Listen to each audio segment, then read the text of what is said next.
because he's fresh off a honeymoon. He's got a suntan. Got a bunch of mumbo jumbo going on in college football while he was gone. Josh, welcome to the show, buddy. How you been?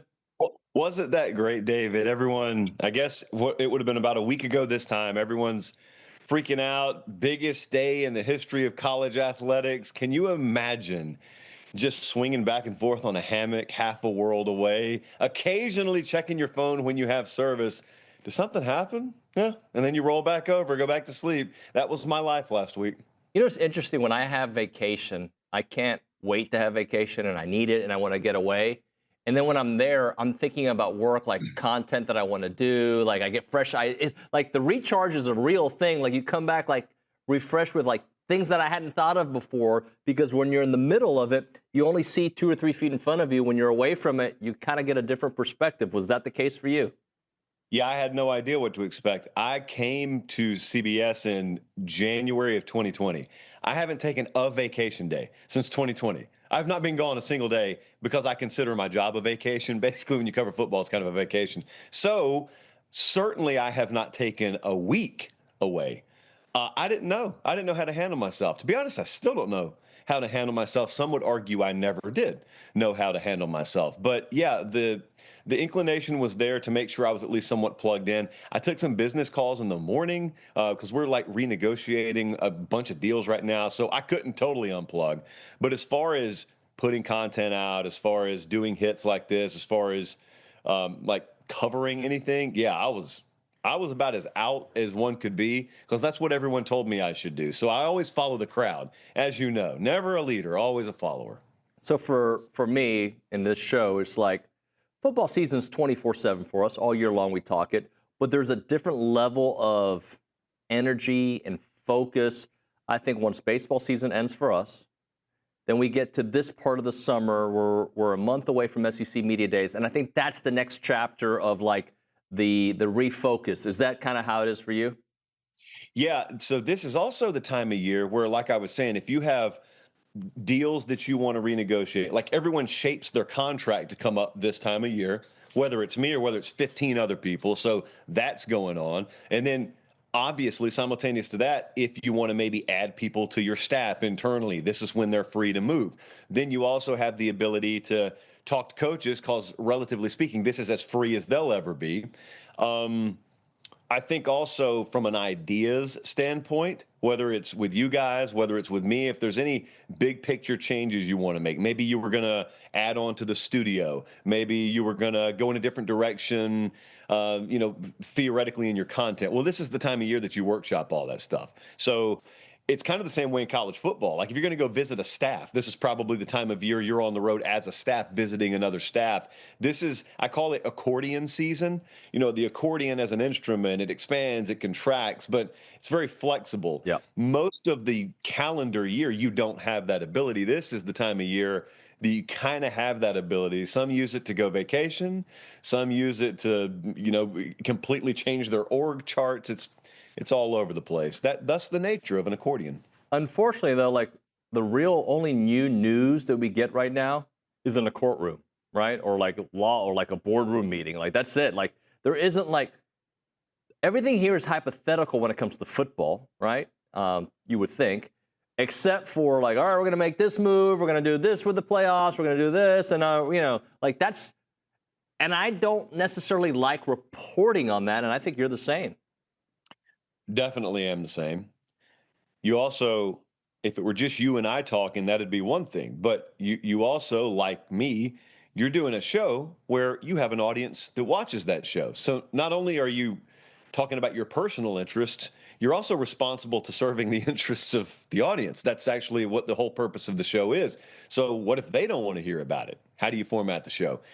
Though, this used to not be the case. Maybe 15, 20 years ago, I remember this time of year would be the preview magazine season where they start to come out. Mm-hmm. Now, here's part of the danger of the way back when.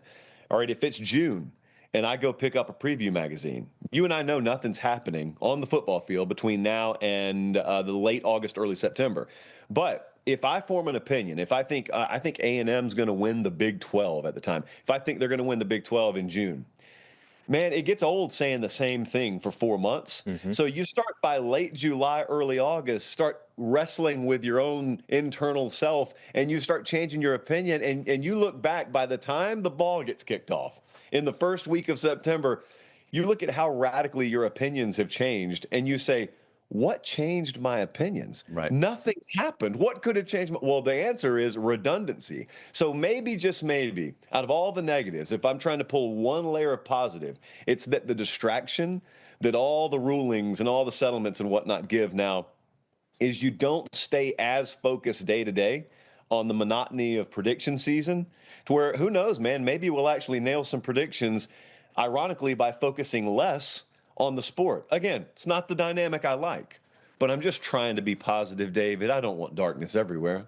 Right. Hey, so I did want to go to something that you tweeted. I think you tweeted, or maybe it was on on a YouTube clip, but that the college football rules only matter if people are scared to break them. Get coaches and ads on the record. Do they really want structure? I kind of want to go into that for a moment because I really think that is not only the truth, like it's the same way in life, right? With children, like you ground them, but then tomorrow you let them go to their friend's house.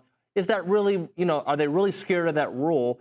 And with this new structure, I still don't know if those rules are more suggestions until somebody gets in trouble. Yeah. So we were talking about that on the show the other night. The first one I did when I had come back was the House settlement had been passed. And, you know, what struck me was while I was gone, I've got this group text of guys I grew up with, are pretty hardcore college football fans, pretty traditional in nature.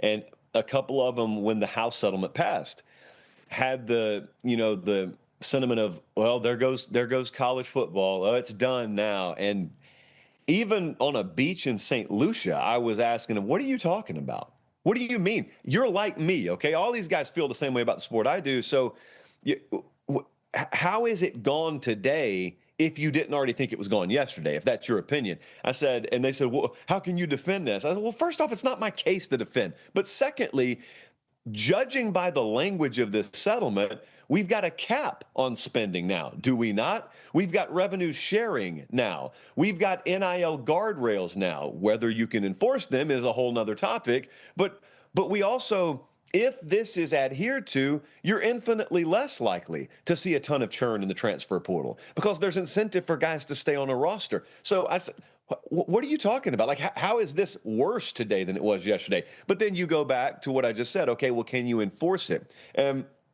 I used the metaphor of like Thomasville, Georgia is an area in far South Georgia, it's just north of the Florida line. And if you grew up in Columbus, where I grew up, if you were going from Tallahassee back home, if you went to a Florida State game per se, you have to come through Thomasville. Thomasville is one of the worst speed traps in Georgia.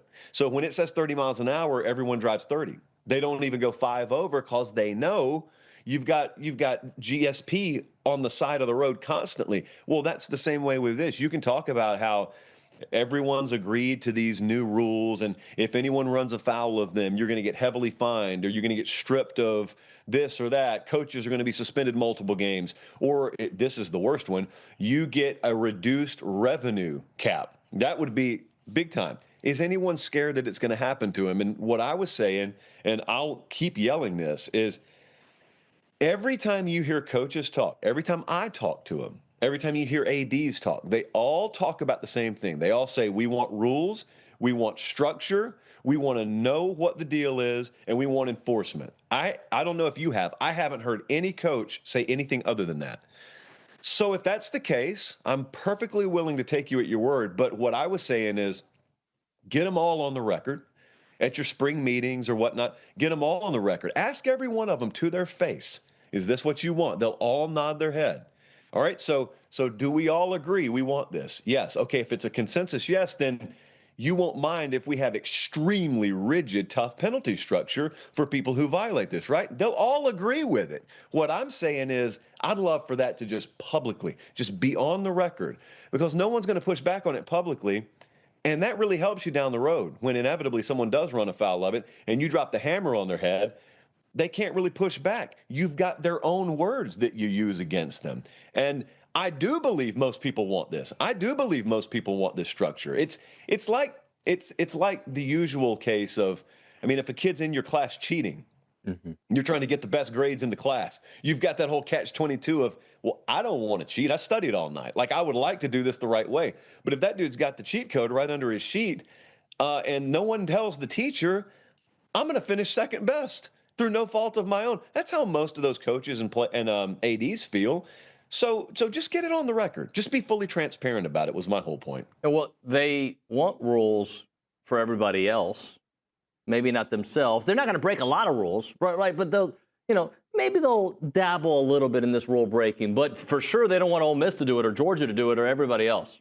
Yeah. So therein lies the crux of my point. Get them on the record. If they say it behind closed doors, cool. You assume, just take them at their word. You assume they mean it.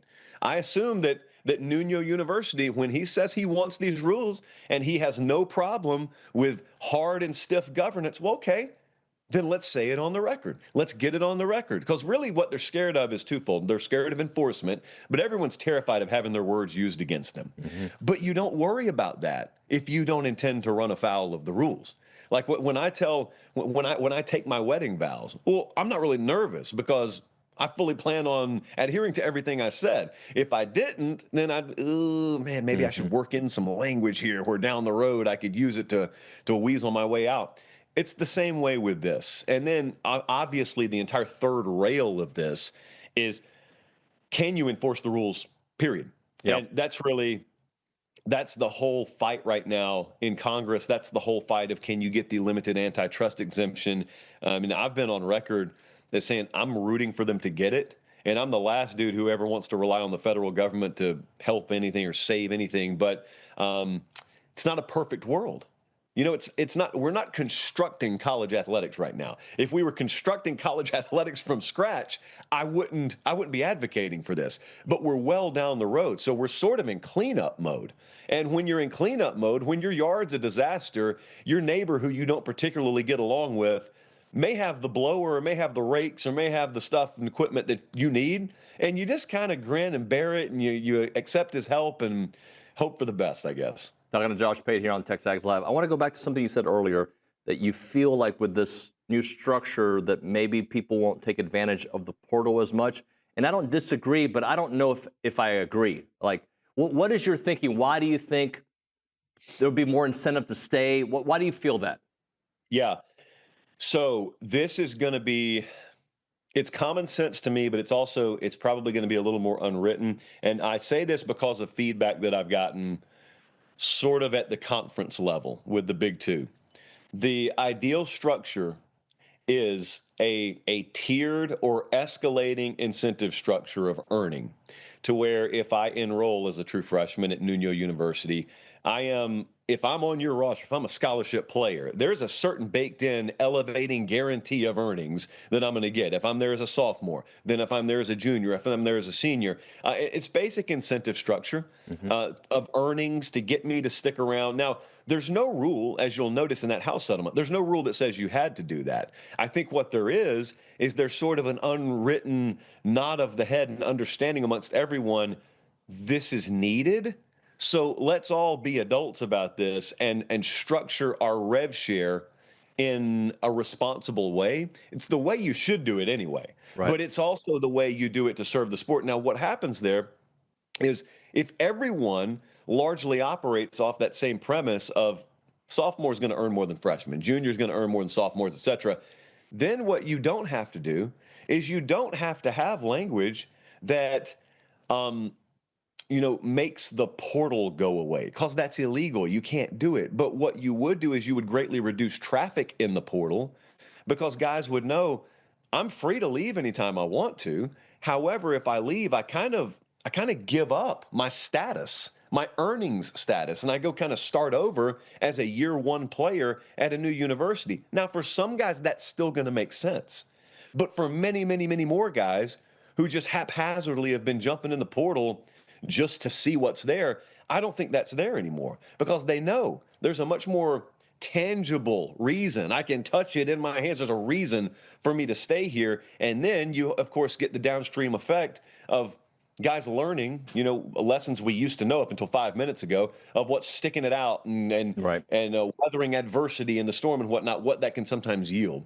So follow up to that, when I've changed jobs in the past, right? Like one of the, hey, they offer me 2 weeks vacation at this place. I'm like, but my last place gave me 3 weeks. Like, can you guys kind of grandfather that into this? Do you think that can happen? So, hey, if I stay at A&M, I'm going to be tenured a second year, a third year. If I'm going to go to Georgia, can you guys put me in as a third-year player at Georgia? Do you think that is maybe what could happen? It could happen if it's left up to the teams. That's why I wish this was run at the conference level. Like my thought on this originally was for the players to be employed by the conference. If you're when I say employed, I think we know what I mean there. I wanted the revenue share structure itself to be coming more from the league than from the individual teams. Because if I'm Texas A&M and I badly need a middle linebacker, and Georgia's got one who's a third-year player, and it's just up to me. If I'm desperate enough, I'll say I'll pay you as a third-year player. Come on, and that probably it still reduces the roster churn, but it doesn't reduce it to the level that I wish it were reduced to. And so my answer to your question is I'm not sure. I'm not sure how that'll work. I think on the other side of that, though, if you're Texas A&M, like if you're Derek Miller sitting there right now and you're running your payroll and you're saying, does it make sense for us to be implementing that kind of practice, to pay a first-year guy for us as a third-year player because he's a redshirt junior? I think each department's going to have to call that on the fly for themselves. I would hope just league-wide, sport-wide, that's the rare exception to the rule. And I also hope that if you've got established names, like if there's a guy, A&M, legitimately feels deserves star-level money, and he's playing at Florida or at Georgia, I hope the guy doesn't want to leave Florida or Georgia, because I hope the structure of the sport is such that guys look at leaving a place where they're established the way you used to look at it and say, why would I ever do that? Josh, do you think the NIL Go and Deloitte and that whole structure actually has legs that can work? No, No. not as currently written. No, that's why I don't even pause when we're telling the story. Like my mom, I was down at home for Father's Day this past weekend, and my mom was asking me, what does all this mean? She's a very, very, very casual fan. She watches the games on Saturday. She's a big Tennessee fan. So if Tennessee's playing, she'll watch, and she has a loose understanding, but she's not following this stuff. And good for her, by the way. So she was asking me, what happens now? And I was laying it out for her. And sure enough, her question was, wait, so they're saying that beyond the revenue share, any additional money that someone wants to pay those kids, it's got to go through a clearinghouse, and someone else is going to determine what their market value is. She said, isn't market value just whatever you can make? And I said, yeah, in the normal world, yeah, they're trying to circumvent that. And she said, isn't that illegal? And I said, good question. Yeah, it probably is. So when I'm telling the story, I don't even stop. I said, ... and mom. That's why they've got to get congressional help, because otherwise, if you don't have that limited antitrust exemption that says, hey, those rules wouldn't work outside the bubble of college athletics, but we, Congress, have granted you the right to implement those rules inside college athletics, it's pretty cut and dry to me. No, it's not enforceable. And I mean, can you imagine being a lawyer that specializes in this right now? Can you imagine how many times per day you have to wipe the drool off your face looking at this stuff and knowing what's coming? And you could be talking about football players, but David, you could be talking about a female track athlete at Oregon too, and knowing, man, I got a mountain of Title IX lawsuits over here. I've got a mountain of all kind of different lawsuits. There's no shortage of business as long as they don't have antitrust exemption. Josh, I do want to ask you an actual football question before I let you go. Oh, what? Yeah. What? Yeah. Oh. So this is spun off a couple different topics we've had in the last couple of days. So just follow me here for a minute. How do you see the transfer portal changing the SEC this year? And when I need to clarify or ask it better. You look at the last three Heisman Trophy winners, they've all transferred. Caleb Williams transferred, Jaden Daniels was a transfer, and Travis Hunter was a transfer. So how do you see the new influx of players in the SEC potentially changing the landscape of college football? Well, my mind goes to Oklahoma immediately, Hmm. because, and I could be missing someone, but that place like Oklahoma and Mateer and bringing his offensive coordinator with him, that's the place where I think there is a transfer player, like you just mentioned in previous years, that could fundamentally change the SEC race, that could fundamentally change the playoff picture. Because I really do think that much of Oklahoma's roster, independent of the tough schedule they have to play, I think that much of the rest of that team, where if you could rub that magic 8 ball you have right now and tell me, hey, OU gets A-minus quarterback play this year. Well, they still got a tough schedule, but then it turns into, hey, everyone on their schedule's got to play Oklahoma too. Like Oklahoma all of a sudden becomes a really tough draw. And so, if we got to December and we did this blind test where you said, hey, guess what? A transfer portal player will have fundamentally changed the complexion of a conference race, a league race. I may be wrong, but I would think that's got to be Mateer in Yeah. Oklahoma. That's first place I'd go. I think that's the and but my mind doesn't allow me to not look at that schedule. Like it's so Yep. like I look at these team schedules, I'm like, God, but you're exactly right. It works both ways. Like you've now Well, got to face. Carson Beck at Miami. He's got the injured wing, and it's also Miami, and they dropped the ball last year. So I think the public perception has trended down on Miami. But what if they get A-minus quarterback play? They may have one of the best OCs in the country. They hired a really good defensive coordinator out of Minnesota to rectify the disaster that was Miami defensively last year. Maybe that's where the boom happens. Josh, great stuff, man. Happy to have you back. I appreciate it, David.